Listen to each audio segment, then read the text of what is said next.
Very good morning to you on this 27th day of May. It is Tuesday, and if you have connected with us, you are on the fifth connection on a station where we talk through the biblical stories, the unfolding story.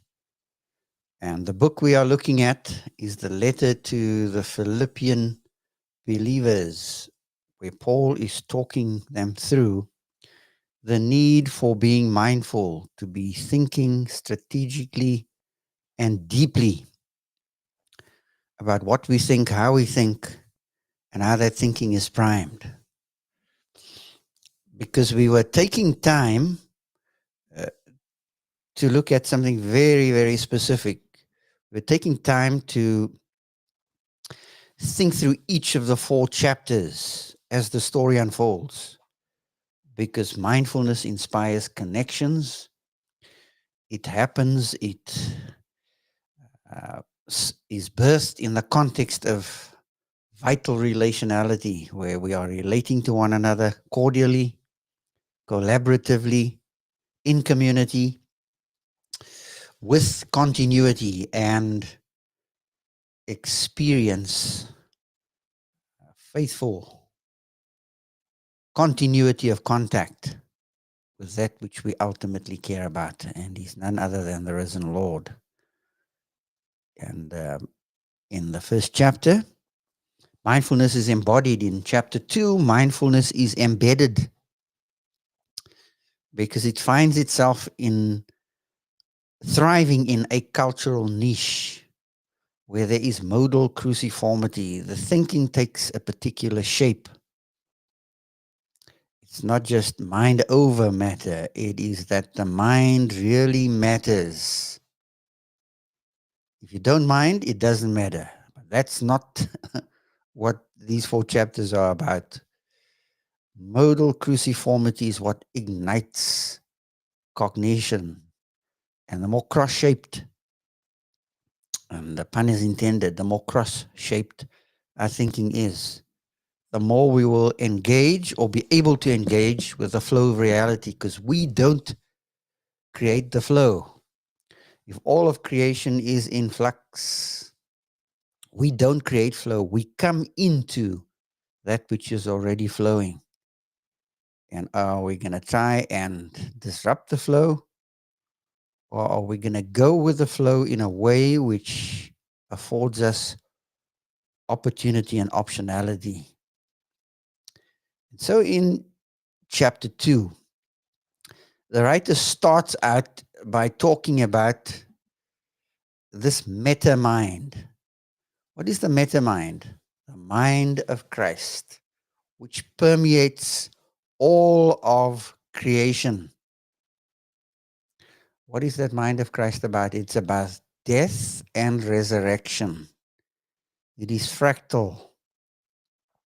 Death and resurrection, dying and rising, life out of death, order, disorder, reorder, is something that's built into creation. That's how creation replenishes itself, through dying and living. Watch what happens to a seed that you put into the ground. It dies, and once it dies, it has the fingers of the heat, moisture, and air get to it, and it germinates. So we are familiar with this idea. So this meta mind in the first 11 verses of the storyline of chapter 2 unfolds for us uniquely. Notice, unfolds for us uniquely what the mind of Christ is, what it looks like, and how it is the humbled mind exalted, or the humbled self exalted. He thought it not robbery to be equal with God, but made himself of no reputation. And being found in fashion as a man, he humbled himself and became obedient unto death, even the death of the cross. And that becomes the pattern, the archetype, if you will, for how followers of the way are to conduct their life. We don't follow it primarily around rules or regulations or prohibitions and permissions, because that's what culture is. But eventually we are moving with wisdom. We don't only have the right answers, because wisdom functions beyond that. It's not just about being right, it's about living right. It's about knowing what is apropos for the moment when big decisions and little ones need to be made in the heart of crises. Oh, how wisdom is in short supply. And so in the first 11 verses, the meta mind. And then the writer goes on to what I want to call the macro mind, because it's the mind that needs to exist inside of. The macro mind that needs to exist inside of the believing community. Now, how does all of that happen? How does all of that take place? Well, notice now in verse number 16 and verse 17. Because that's where we left off. We left off in the previous episode at verse number 15 of the storyline. Verse 16 says, we hold fast to the word of life so that in the day of Christ, Paul says, I may be found, may be proud that I did not run in vain or labor in vain. And now the two verses that talks about the fact that knowing not only is embodied, it not only is embedded, it not only is extended through holding fast to the word, which increases our reach in a crooked and perverse generation, but now that knowing is emotive. Paul says, even if I am to be poured out as a drink offering upon the sacrificial offering of your faith, I am glad and rejoice with you all. Now, what is that text all about in the story? Well, he says, in view of the fact that you are reliably and with fidelity trusting God. Because trusting God, what does it mean to trust God? It means to have continuity of contact with the one for whom you ultimately care. That's what faith is. And if you are offering yourselves as those who believe, because remember chapter 1, verse 27, unto you it has been given. It has been given not only to believe in Christ, but also to suffer for his sake. So a two-sided coin in terms of how God operates in our lives. As we trust him in the midst of great death-like challenges, sacrificial suffering, giving of ourselves in personal voluntary sacrifice to increase the optionality of others, to afford others choices. And when we do that, it's amazing how our own optionality and capacity increases.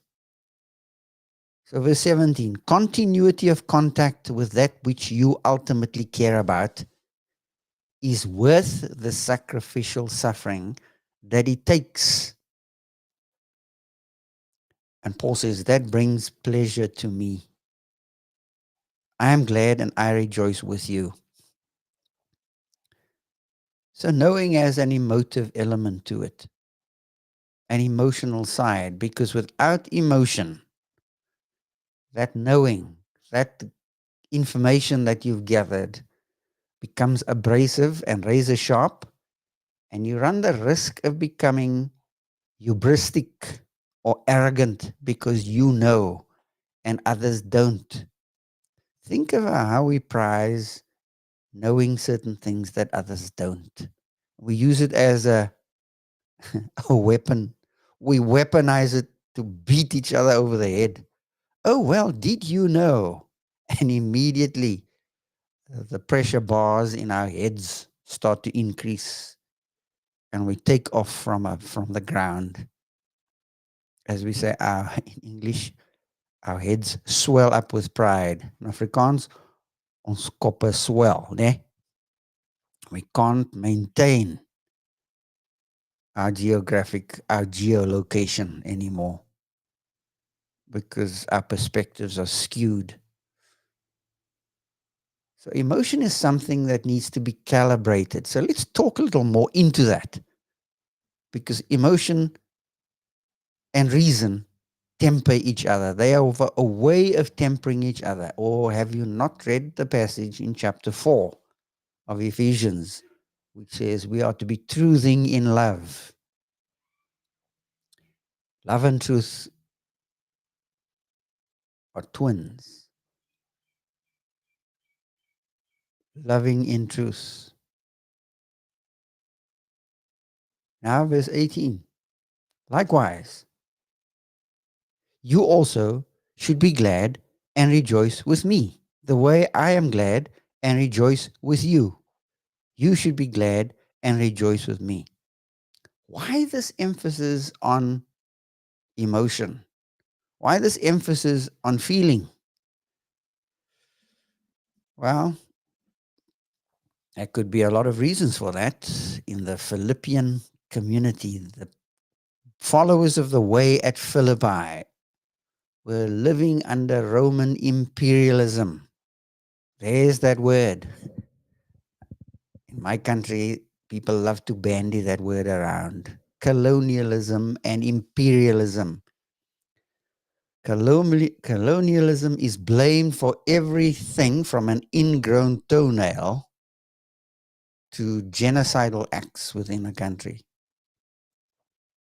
And you seldom hear that colonialism has had a great impact on economics and flourishing and thriving and the burgeoning of a blooming culture. Not blooming, as we say, but a blooming and thriving culture. Bruce Gillies' book, which was written in 2018, makes a strong case for colonialism. And he's paid the price. He's had threats on his life for writing a book like that. But to understand that emotion and reason run as bosom buddies. If you've grown up where I have, you didn't grow up with any prizing of emotion. Emotion is for weaklings, for those who can't think.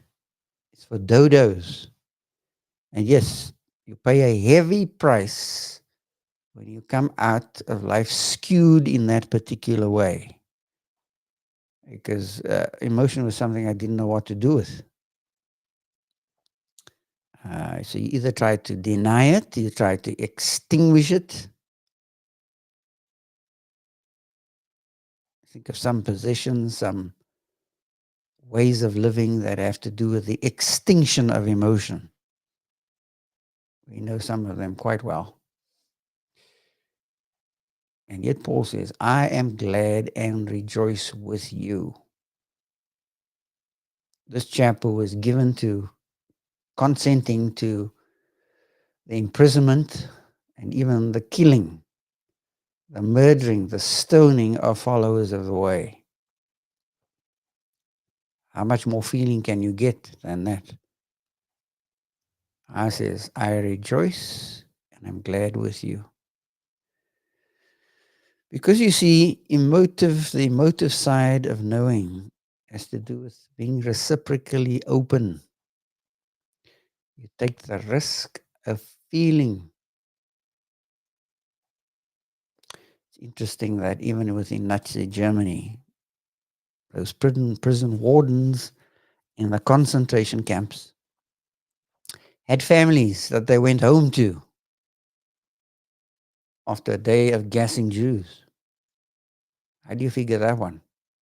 Families that where they showed affection, compassion, and tenderness too. But in their day job, they were cold-blooded murderers. How do you figure that one? You see, being reciprocally open means that you open yourself up to others and you take the risk of being vulnerable. If you don't learn that, you will have crises crash into your life that will break you, that will crush you. God will use what it takes to get you to learn and to feel, because emotions are made, not born. Your internal state is something that you need to learn to calibrate. That's why he ends off the section. He says, likewise, you need to return the favor. Be glad and rejoice with me. How do you calibrate your feelings? Oh, just a couple of things. Next time you get angry, think. The next time you get angry, think. The next time you are sad, think. And here are 3 questions to think about. What sets you off? There's a trigger that sets you off. It sets me off. Number 2, what is going on inside of me when I am set off? And the anger fumes, the anger of the flared-nosed variety. I start fuming. What sets me off? What is going on inside of me? And number 3, why am I responding in this and such a manner? Now, you may say that's impossible to do in the moment, but the more you become strategically intentional, because you are given to affording others opportunities for optionality, options to develop and to grow, and especially those in the believing community, to take the next step in their transformation. A lot of that is primed by how you respond in a given situation, because people are watching you. They're taking their cue from how you respond. And so in this section from verse number 12 to verse number 18, the writer is talking about the macro dimension of dying to live. Because at the heart of dying to live is dying to think. Death to the old way of thinking, the old ideas that just don't work, that don't give you mileage for transformation. It builds off the meta mind, the Christ mind.